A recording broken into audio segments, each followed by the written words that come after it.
જય ગૌ માતા, જય ઠાકોરજી, ધનરાજ પ્રાકૃતિક ફાર્મ, નારાયણભાઈ વસરા, ગુજરાત, રાજકોટ, ઉપલેટા આત્મનિર્ભર ગ્રુપના ખેડૂત આપણે રાજુભાઈ પટોડિયાના ફાર્મની મુલાકાતે છે અને રાજુભાઈ પટોડિયાને આપણે વાવેતરની બધી વસ્તુ છે એ તમને બતાવવાનો પ્રયત્ન કરીએ.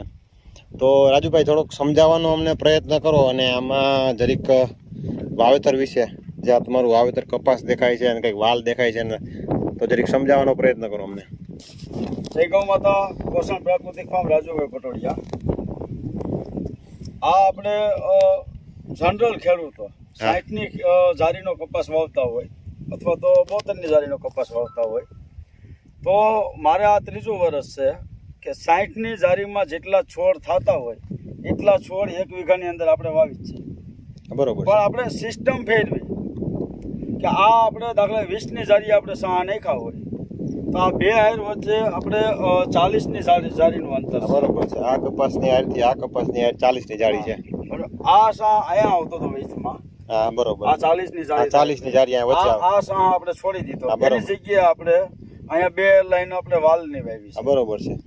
એટલે 60ની જારીનો જે કપાસ થાય છે એ છોડની ભરતી આપણે કમ્પ્લીટ કરી દીધી. આ વધારાનું ઉત્પાદન આપણે વાલ છે એમાં વાવેલા.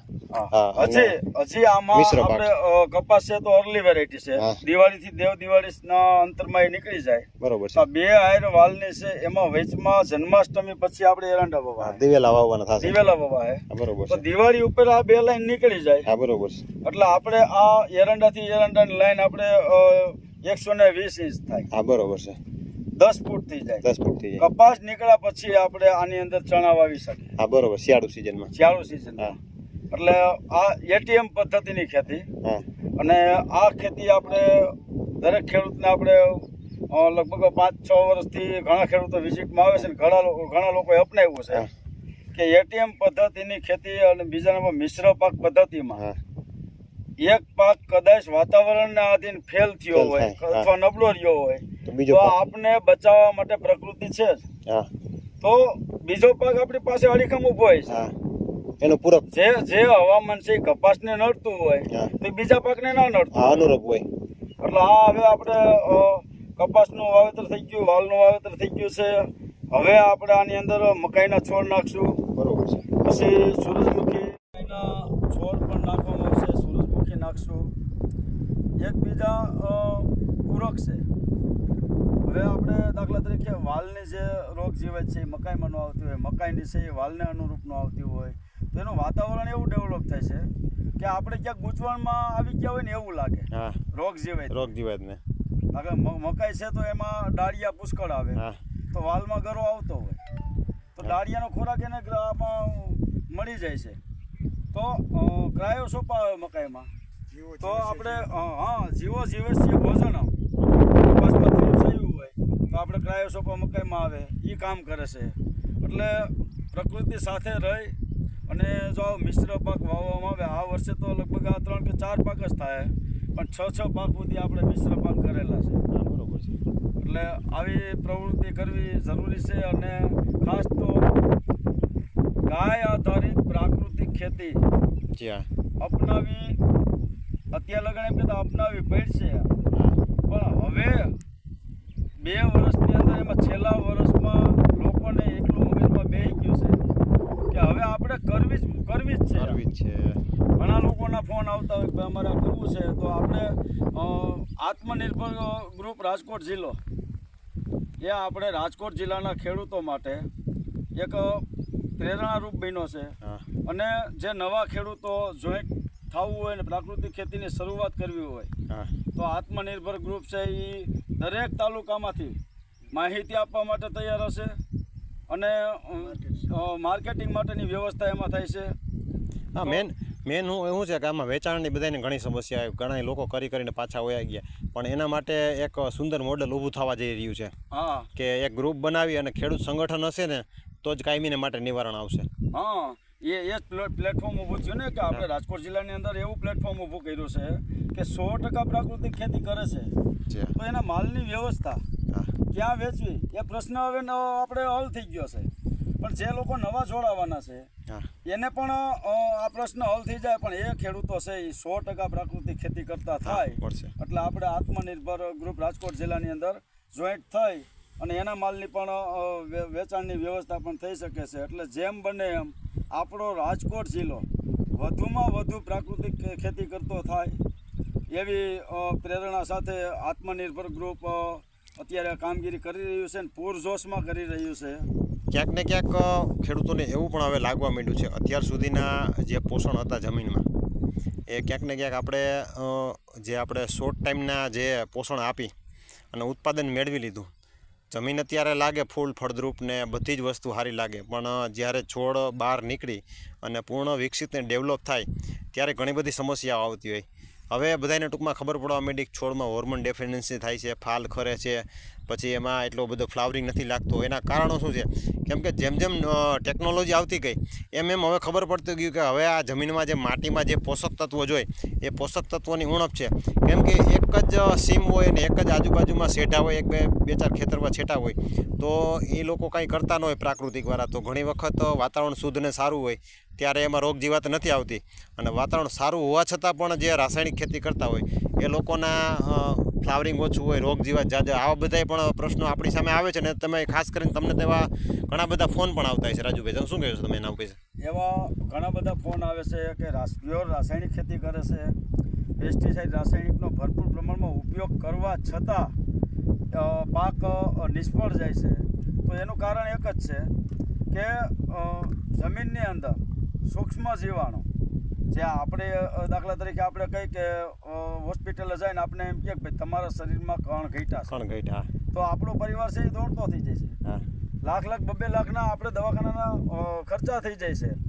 તો આ કણ આપણા શરીરમાં જેમ ઘટે છે પછી આપણે કે કેન્સર થયો, તો કેન્સર થવાનું કારણ એ છે કે આપણા અંદર સુરક્ષા કણ ઘટ્યા છે, જે આપણે કહેવાય છે ઇમ્યુનિટી પાવર એ ઘટ્યો છે ત્યારે આપણે રોગ થાય છે ને. એમ આજે ધરતી માતાની અંદર જે સૂક્ષ્મ કણો હતા એ સૂક્ષ્મ કણોને આપણે ઝેર રસાયણ નાખી અને ખતમ કરી દીધા છે. અત્યારે જમીન આપણે નિર્જીવ થઈ ગઈ છે એમ કહી તો હાલે. તો નિર્જીવ જમીન થઈ ગઈ છે તો ફરી પાછું એમાં આપણા મિત્ર કીટકો સૂક્ષ્મ જીવાણુઓ પાછા આપણે એમાં ડેવલપ કરવા હોય તો એનું કેન્દ્ર બિંદુ છે ગાય માતા. ગાયના ગોબરમાં બધું છે, ગૌમૂત્રમાં બધું છે. એક સર્વે એવો આવ્યો હતો કે ગુજરાતમાં અને ખાસ કરીને સૌરાષ્ટ્રની ખેતીમાં જે ઓર્ગેનિક કાર્બન જે હોવો જોઈએ એ 0.50% નીચે અત્યારે છે. તો ન ઉત્પાદન મરવાના કારણો એ પણ તમને શું લાગે? કાર્બન એટલે કે આપણે ઝડપી યુગ આવ્યો. દાખલા તરીકે અમારા વિસ્તારની વાત કરી, જેતપુર તાલુકો છે કે પછી આગળના બીજા આપણે ધોરાજી હોય, આપણે કેનાલ આવતી હોય, આ પાણીવાળા વિસ્તાર કહેવાય. તો એક પાક કાઢીને બીજો પાક આપણે તાત્કાલિક વાવે છે. તો તમે જે વાત કરી કાર્બન ઘટ્યો, અત્યારે 0.37 થી લઈને 0.52 સુધીના જ આંકડા આવે છે. બરોબર છે, કાર્બનના રિપોર્ટમાં. બરોબર છે. તો આ કાર્બન ઘટવાનું કારણ શું? તો જે આપણે જમીનની અંદર કાસ્ટ નાખતા હતા, ઘઉં છે તો એનો આપણે કુંવર અંદર નાખી દેતા હતા, તો આ બધું બંધ થયું. આજે ઘઉં ઊભા હોય, સાંજે કટર હાલે, બીજે દિવસે સળગાવી નાખે, ત્રીજે દિવસે વાવેતર કરી. તો આપણે આપણો જમીનની અંદર આપણો અધિકાર કેટલો છે કે જે પાક વાવ્યો છે એનું જે ફળ છે ફળ આપણે લઈ લેવાનું છે. ધરતી માતા આપણે ફળ જ આપે છે, પાછું આપણે એને પરત કરવાનું છે. આપણે એને અર્પણ કરી દેવાનું છે. તો એ આપણે આપણી ધરતી માને આપણે આપવાનું બંધ કર્યું, જેથી કરીને આપણી મા બીમાર પડી. તો એક એવું પણ ટોકમાં ખાનારો વર્ગ એવું પણ વિચારી શકે ને, ધારો કે રાજુભાઈ પટોડિયા છે માલ વેચે છે અને કોઈ કસ્ટમર એમ કે તમારો પૃથ્થકરણનો રિપોર્ટ આપો, બરાબર?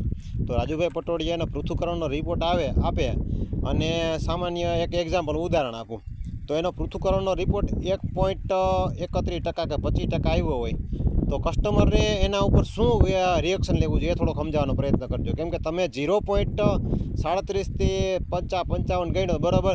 તો એનાથી 2 ગણો આ તો રિપોર્ટ, જે હું તમને ખાલી એક ઉદાહરણ પૂરતા આંકડા દઉં છું. તો એના ઉપર શું વિચારવું જોઈએ કસ્ટમરને?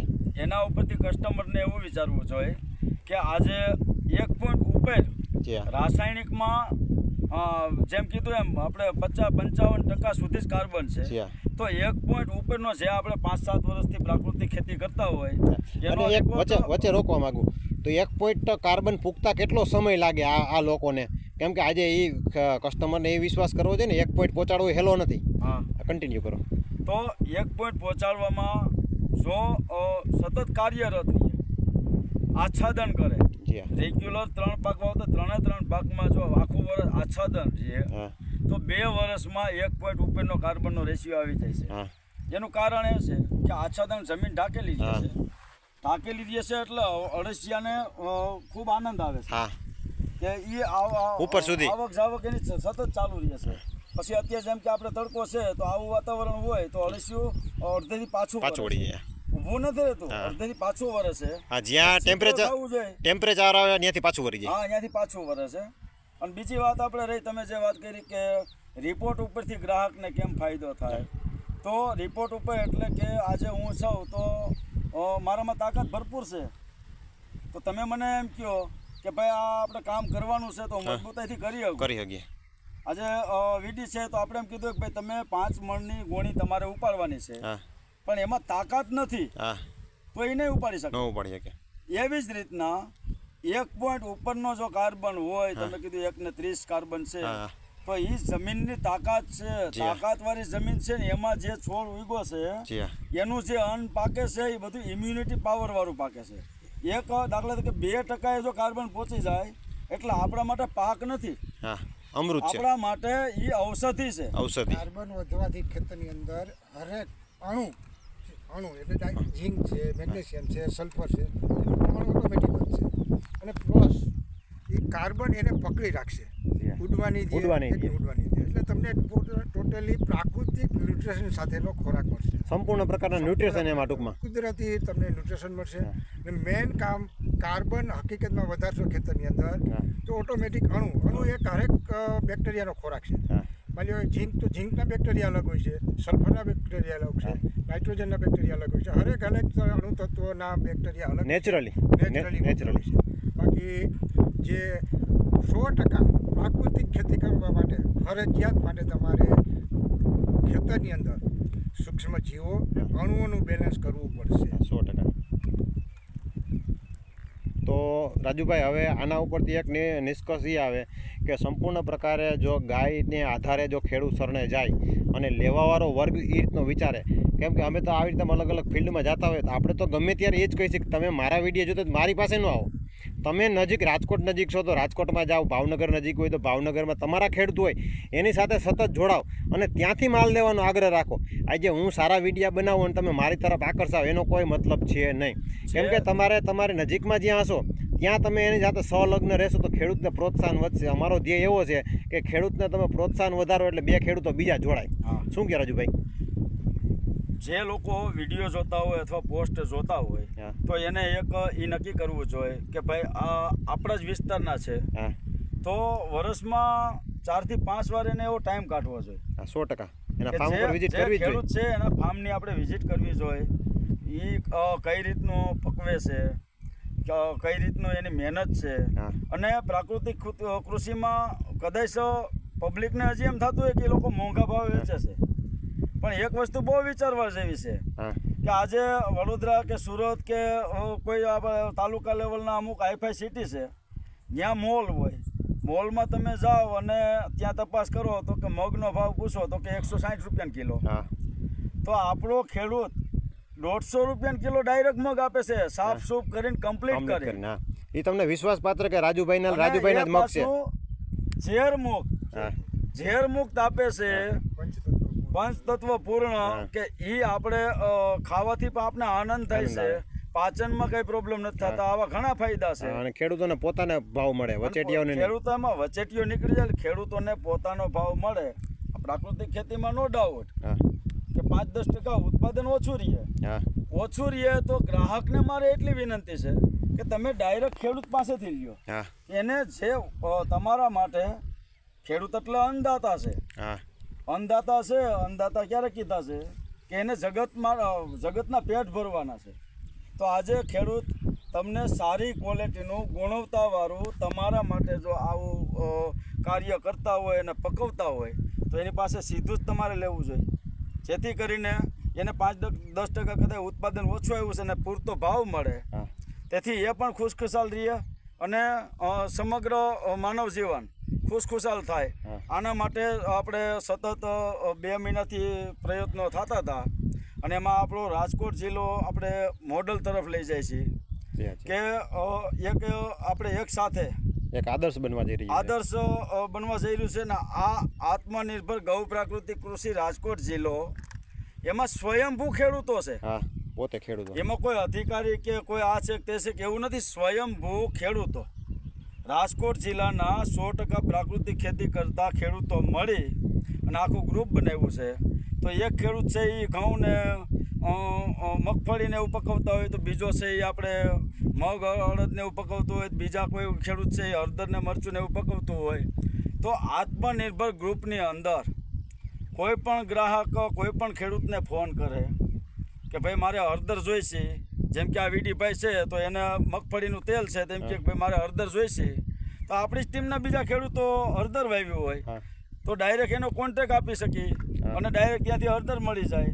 આવી વ્યવસ્થા સાથે રસોડાની એક પણ આઈટમ જે પ્રાકૃતિક ખાવા માગે છે એને 5 વસ્તુ જ પ્રાકૃતિક મળે છે. બીજી વસ્તુ કદાચ રાસાયણિકમાં લેવી પડતી હોય તો એને બીજી વસ્તુ રાસાયણિકવાળી ન લેવી પડે.